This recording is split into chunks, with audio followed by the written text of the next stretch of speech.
ಹಿಂದ್ಗಡೆಯಿಂದ director ಓಡಿ ಓಡಿ ಅಂತ ನಾನು ಓಡಿ ಓಡಿ ಓಡಿ ಓಡಿ ಒಂದು ಕಡೆ ಸ್ಟಾಪ್ ಅಂದ್ರೆ ನಿಲ್ಲಿಸ್ತೀನಿ. ಲಿಟ್ರಲಿ ಲೈಟ್ನ ಬೆಂಡ್ ಮಾಡಿ ನೋಡಿದ್ರೆ ಇದನ್ನ ಹೆಂಗೆ ನೋಡ್ಬಾರ್ದು, ಇದು ಏನಕ್ಕೆ ನೋಡಬೇಕು, ಇದನ್ನು ಮೋಸ್ಟ್ಲಿ ಮೊಬೈಲಲ್ಲಿ ನೋಡ್ಬಿಡ್ತಾರ, ಇದಕ್ಕೆ ಡಿಜಿಟಲ್ ಆಗಲ್ಲ, ಇದಕ್ಕೆ ಸ್ಯಾಟಲೈಟ್ ಹೋಗುತ್ತಾ. ನಾವು ತೆಗೆದಿರೋದೇ ಇದರಲ್ಲಿ ಕೆನಾನ್ HD ಕ್ಯಾಮ್ರಾ.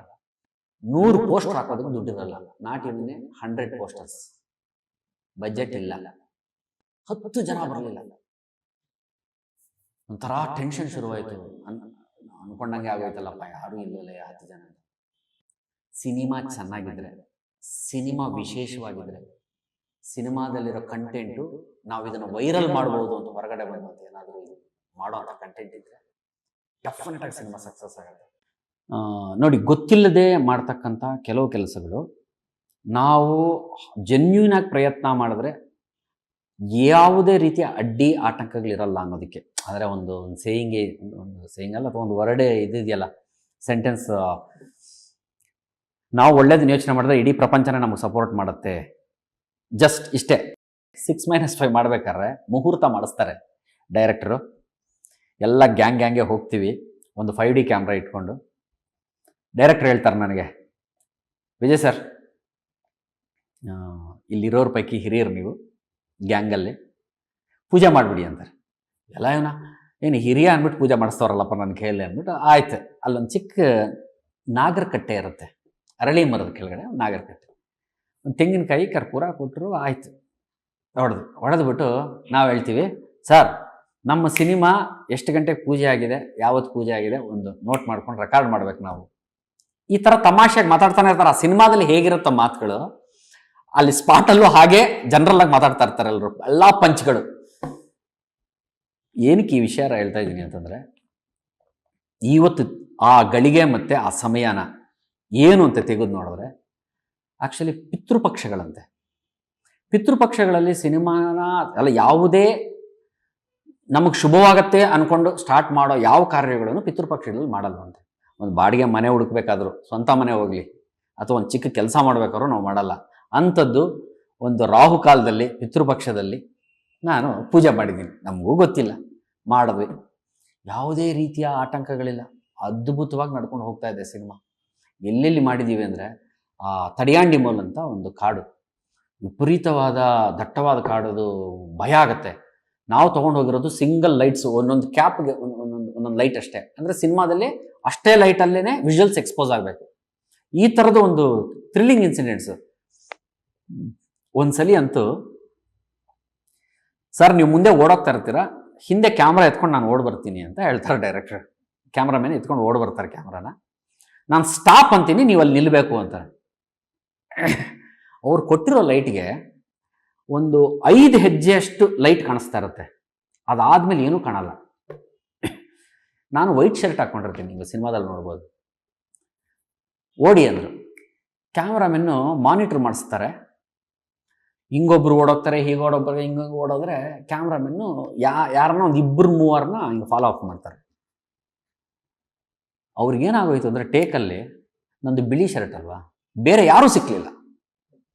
ಹಿಂಗೆ ಟರ್ನ್ ಮಾಡಿ ನೋಡೋಷ್ಟೊತ್ತಿಗೆ ಬಿಳಿ ಶರ್ಟ್ ನನ್ನನ್ನು ಹಿಡ್ಕೊಂಬಿಟ್ಟು ಫಾಲೋ ಮಾಡೋಕ್ಕೆ ಶುರು ಮಾಡಿಬಿಟ್ರು. ಹಿಂದ್ಗಡೆಯಿಂದ ಡೈರೆಕ್ಟ್ರು ಓಡಿ ಓಡಿ ಅಂತ ಇದ್ದಾರೆ. ನಾನು ಓಡಿ ಓಡಿ ಓಡಿ ಓಡಿ ಒಂದು ಕಡೆ ಸ್ಟಾಪ್ ಅಂದ್ರೆ ನಿಲ್ಲಿಸ್ತೀನಿ. ಲಿಟ್ರಲಿ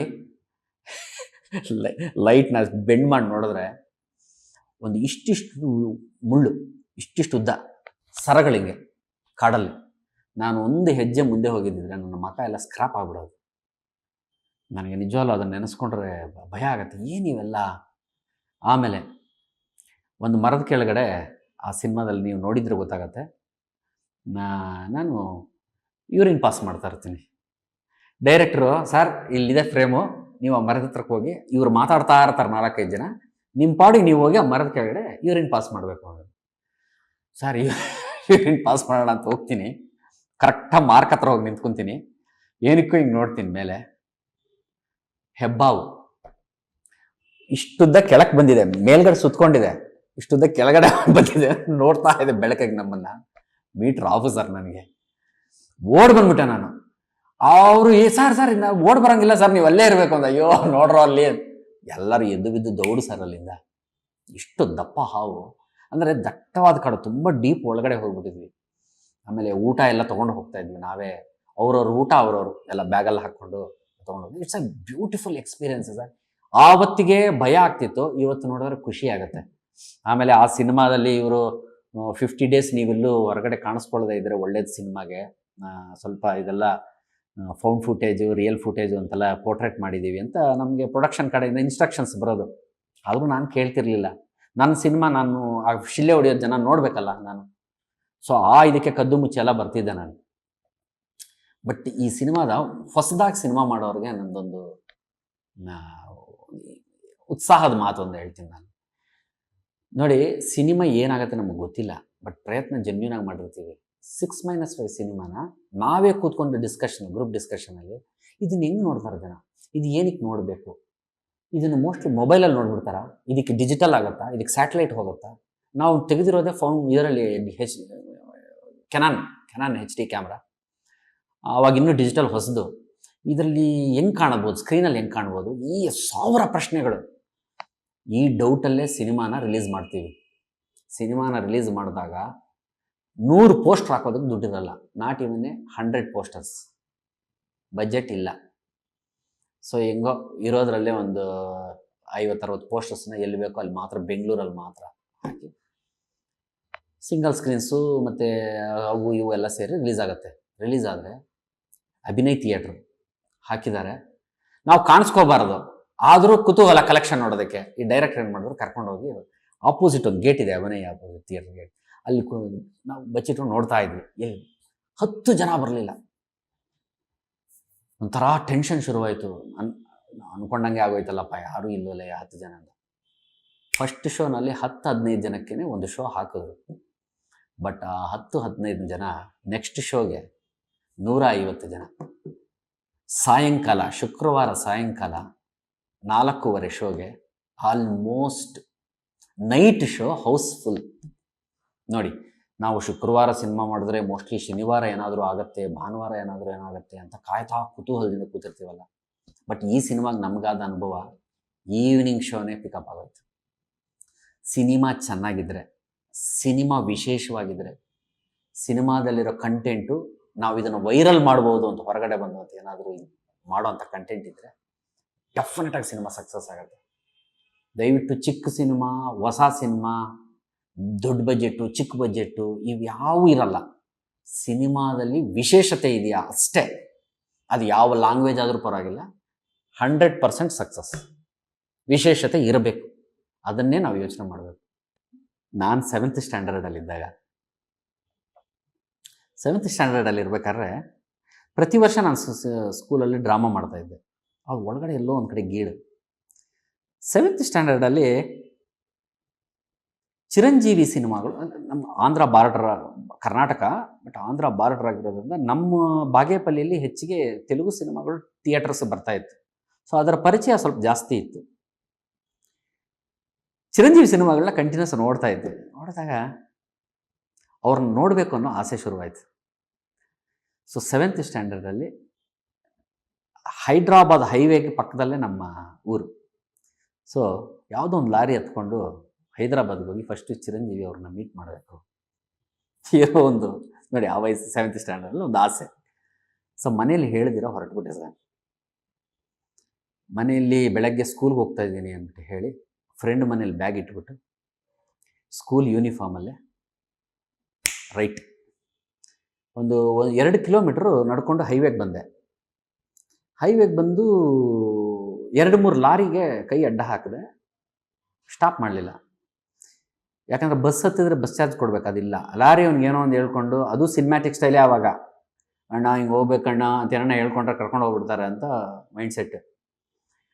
ಒಂದು ಲಾರಿ ಹೆಂಗೆ ಅಂದರೆ ಸಿನಿಮ್ಯಾಟಿಕ್ ಸ್ಟೈಲಲ್ಲಿ ಒಂದು ಲಾರಿ ಬರ್ತಾ ಇದೆ, ಕೈ ಅಡ್ಡ ಇಟ್ಟಿದ್ದೀನಿ, ಸ್ಲೋ ಮಾಡ್ತಾವನೆ ಸರ್. ಆ ಲಾರಿ ಹಿಂದೆನೇ ಒಂದು ಪೊಲೀಸ್ ಜೀಪ್ ಬರ್ತಾ ಇದೆ. ಆ ಲಾರಿನ ಓವರ್ಟೇಕ್ ಮಾಡ್ಕೊಂಬಂದು ಪೊಲೀಸ್ ಜೀಪ್ ನೋಡಿದ್ರೆ, ಆ ಪೊಲೀಸ್ ಜೀಪಲ್ಲಿ ನಮ್ಮ ಅಣ್ಣ ಒಬ್ಬ PC ಕರ್ಕೊಂಡು ಜೊತೆಗೆ ಬಂದಿದ್ದಾನೆ. ಬರ್ತಿದ್ದಲ್ಲಿ ಅವ್ರೇನು ನನ್ನ ಬೈಲಿಲ್ಲ. ಏಯ್ ಯಾಕಪ್ಪ ಇಲ್ಲಿದೆಯಾ, ಹತ್ತು ಅಂದರು. ನಮ್ಮ ಅಣ್ಣನ ನೋಡೋ ಅಷ್ಟೊತ್ತಿಗೆ ನನಗೆ ಕೈಕಾಲು ನಡಕ ಶುರುವಾಗೋಯ್ತು, ಸಿಕ್ಕಾಕ್ಕೊಂಬಿಟ್ಟೆ ಅಂತ. ಹತ್ತೋ ಕಾರು ಅಂದರು, ಜೀಪ್ ಹತ್ತೋ ಅಂದರು. ನಮ್ಮಣ್ಣ ಹತ್ತಿಸ್ಕೊಂಡ. ಅಲ್ಲೆಲ್ಲ ಸೈಲೆಂಟಾಗಿದ್ದರು ಸರ್. ಆಮೇಲೆ ಹೋದ್ವಿ, ಅವ್ನು ಪಿ ಸಿ ಹೇಳಿದ್ರು ಕಾನ್ಸ್ಟೇಬಲ್, ಹಂಗೆಲ್ಲ ಮಾಡಬಾರ್ದಪ್ಪ, ಮನೇಲಿ ಹೇಳಿದಿರ ಹೋಗ್ಬಿಟ್ರೆ ಯಾರಾದರೂ ನಿನ್ನ ಕಣ್ಣು ಕಿಡ್ನಿಗಳು ಕಿತ್ಕೊಂಡ್ಬಿಡ್ತಾರಷ್ಟೇ, ಹಂಗೆಲ್ಲ ಮಾಡಬಾರ್ದು, ನಿಮ್ಮ ಹುಡುಗರು ಗೊತ್ತಾಗಲ್ಲ ನಿಮಗೆ ಅಂತ ಅವ್ರಿಗೇನೇನೋ ಅವ್ರು ವಿಧಾನದಲ್ಲಿ ಹೇಳಿ ಬಿಟ್ಬಿಟ್ರು.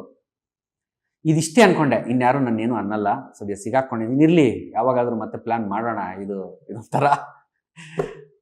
ಮನೆಗೆ ಹೋದೆ ಸರ್. ಇನ್ನೂ ಒಳಗೆ ಹೋಗ್ತಾ ಇದ್ದಲ್ಲ ನಮ್ಮ ಅಪ್ಪ ಒಂದು ಬಿಟ್ರು ನೋಡಿ, ಅಷ್ಟೇ, ಅಲ್ಲಿಂದ ಮೆಟ್ಲಿಂದ ಕೆಳಕ್ಕೆ ದಮ ದಮ ದಮ ದಮ ಹೊಳ್ಕೊಂಡು ಬಂದು ಬಿದ್ಬಿಟ್ಟೆ. ನಿಂಗೇನೋ ಕಮ್ಮಿ ಮಾಡಿದ್ದೀವಿ, ನಿನ್ನ ಸ್ಕೂಲಿಗೆ ಸೇರಿಸಿ ಒಳ್ಳೆ ಇದು ಮಾಡಿ ಎಲ್ಲ ಮಾಡಿದ್ರೆ ಊರು ಬಿಟ್ಟು ಹೋಗ್ತೀಯ, ನೀನು ಯಾರು ನೋಡ್ಬೇಕು ಹೇಳು, ನಾನು ಕರ್ಕೊಂಡು ಹೋಗ್ತೀನಿ, ನೀನು ಯಾವ ಯಾವ ಯಾವ ಆ್ಯಕ್ಟರ್ ನೋಡಬೇಕು ಅಥವಾ ನಿನ್ನ ಆಸೆ ಏನು ಹೇಳು, ಅದಕ್ಕೆ ನಾವು ಸಪೋರ್ಟ್ ಮಾಡ್ತೀವಿ, ಹೇಳಿದಿರೋ ಮನೆ ಬಿಟ್ಟು ಹೊರಡೋದು ಏನಿದು ಸರ್ ರಾಂಗ್ ಅಂತ. ಅದಾದಮೇಲೆ ಒಂದು 8 ತಿಂಗಳಿಗೆ ನಮ್ಮ ತಂದೆ ಒಂದು ಟ್ರಿಪ್ ಕರ್ಕೊಂಡು ಹೋದ್ರು, ನಮ್ಮನ್ನು ಕರ್ಕೊಂಡು ಹೋಗಿ ರಾಜ್ಕುಮಾರ್ ಅವ್ರನ್ನ ತೋರಿಸಿದ್ರು, ಆಮೇಲೆ ಒಂದಷ್ಟು ಸ್ಟುಡಿಯೋಗಳು ತೋರಿಸಿದ್ರು. ಸೊ ನಮ್ಮಲ್ಲಿ ಇದ್ದಿದ್ದ ಆಸೆಗಳಿಗೆ ಇಂಡೈರೆಕ್ಟಾಗಿ ಹೇಗೆ ಅವರೆಲ್ಲ ಪುಷ್ ಮಾಡಿದ್ದಾರೆ, ನಮ್ಮನ್ನು ಆಶೀರ್ವಾದ ಮಾಡಿದ್ದಾರೆ, ನಮ್ಮನ್ನು ಬೇರೆ ಥರ ಎಜುಕೇಟ್ ಹೆಂಗೆ ಮಾಡಿದ್ರು ಅಂತ. ಆವತ್ತಿನ ದಿನ ನಾನು ಹೊಟ್ಟೋಗಿದ್ದಿದ್ರೆ ಏನಾಗ್ತಿದ್ನೋ ಗೊತ್ತಿಲ್ಲ, ಅಲ್ಲೆಲ್ಲ ನಾನು ಸೈಕಲ್ ಶಾಪಲ್ಲಿ ಮೆಕ್ಯಾನಿಕ್ ಆಗೋಗ್ತಾ ಇದ್ದೆ, ಹೈದರಾಬಾದ್ವರೆಗೂ ಹೋಗ್ತಿದ್ನೋ ಇಲ್ವೋ ಗೊತ್ತಿಲ್ಲ ನನಗೆ. ಬಟ್ ಅದಕ್ಕೆ ಈ ಸಮಯದಲ್ಲಿ ನಾವೇನೋ ಈ ಸ್ಟೇಜಲ್ಲಿ ಇದ್ದೀವಿ ಅಂದರೆ ತಂದೆ ತಾಯಿ ನಾನು ನಿಜವಾಗ್ಲೂ ನೆನೆಸ್ಕೊತೀವಿ, ಅವ್ರ ಸಪೋರ್ಟ್ ಫುಲ್ ಇದೆ. ಈಗ ನನ್ನ ವೈಫ್ ಸಪೋರ್ಟು ಅಷ್ಟೇ, ಅವಳು ಯಾವಾಗಲೂ ನೀವೇನೇ ಮಾಡಿ ಒಳ್ಳೇದು ಮಾಡಿ ಅಷ್ಟೆ, ಈ ವಿಷಸ್ ಇದ್ದೇ ಇರುತ್ತೆ. Thank you.